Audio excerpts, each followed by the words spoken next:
বন্ধুরা, গোলাপ ফুল তৈরির জন্য প্রথম আমি নিয়ে নিলাম একটা কাগজ, 10 বাই 10 সেন্টিমিটারের একটা কাগজ নিয়ে নিলাম। পরে আমি বাস করে নিচ্ছি। দেখুন, পরবর্তীতে একটা কয়েন দিয়ে আমি দাগ দিয়ে দিলাম। দাগ পরিমাণ মতো দাগ অনুযায়ী আমি কেটে নিচ্ছি। এরকম আমি আরো আগে থেকে কয়েকটা কেটে রেখেছিলাম। টোটাল আমার একটা গোলাপ তৈরি করার জন্য, একটা রোজ তৈরি করতে আমার 4টা 5টা আমার কাগজ লাগে। এবার কেটে নিচ্ছি। দেখুন কিভাবে কাটতেছি, অবশ্যই এটা লক্ষ্য করবেন। কারণ একটা ভুল হয়ে গেলে আপনার ফুলটা মিলবে না। গোলাপ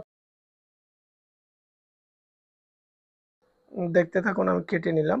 বন্ধু, এবার সিজারের সাহায্যে আমি একটু একটু করে বাঁকা করে নিচ্ছি, যাতে গোলাপ ফুলটা সুন্দর দেখায়। আমি সবগুলো করে নিচ্ছি, দেখতে থাকুন। আমার করা শেষ। এবার হচ্ছে ফেভিকল ইউজ করে আমি এটা লাগিয়ে নিচ্ছি। ফেভিকল দিলে সুবিধা হচ্ছে, কাগজের মধ্যে একটা ফেভিকল যখন আটকানো হয়েছে তখন খুব শক্ত করে আটকানো হয়। এটা সহজে খোলার কোনো চান্সে থাকে না। আমার প্রায় সবগুলো আটকানো শেষ। এবার যেগুলো একটু করে চ্যাপ্টা হয়ে গেছিল, পেন্সিলের সাহায্যে আমি এগুলো গোল করে নিচ্ছি। এবার হচ্ছে শেষ ফিনিশিং দেওয়ার পালা। প্রথমে সবচাইতে যেটা ছোট সেটার মধ্যে একটু করে গ্লু গান আটকিয়ে দিচ্ছি এবং তার থেকে যে বড় সেটাতে লাগিয়ে নিলাম।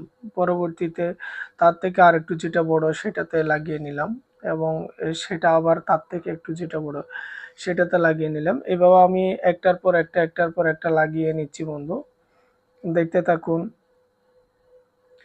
গ্লু গানটা খুব দেওয়ার পরে একটু করে ধরে রাখবেন, যাতে ফুলটা সুন্দরভাবে সেটিং মতো হয়।